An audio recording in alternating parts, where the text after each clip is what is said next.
असंगठित अर्थव्यवस्था पर दूसरा बड़ा आक्रमण जीएसटी।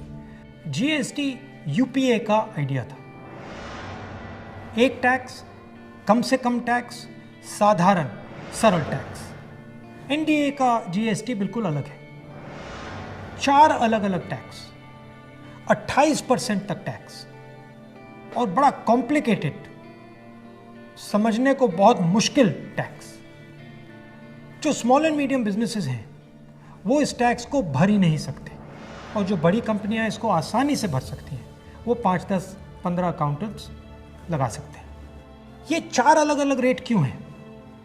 ये 4 अलग अलग रेट इसलिए हैं क्योंकि सरकार चाहती है कि जिसकी पहुंच हो वो जीएसटी को आसानी से बदल पाए और जिसकी पहुंच ना हो वो जीएसटी के बारे में कुछ ना कर पाए।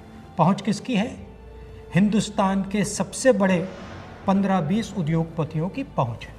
तो जो भी टैक्स का कानून वो बदलना चाहते हैं वो इस जीएसटी रेजीम में आसानी से बदल सकते हैं। और एनडीए की जीएसटी का नतीजा क्या है कि आज हिंदुस्तान की सरकार स्टेट्स को जीएसटी का पैसा ही नहीं दे पा रही है। प्रदेश एम्प्लॉइज को, टीचर्स को पैसा नहीं दे पा रहे।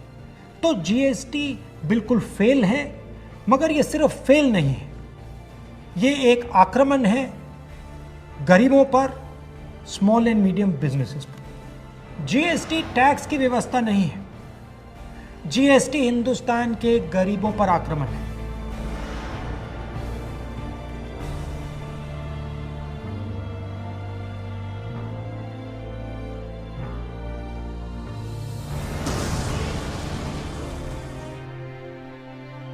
छोटे दुकानदारों पर, स्मॉल एंड मीडियम बिजनेस वालों पर, किसानों और मजदूरों पर आक्रमण है।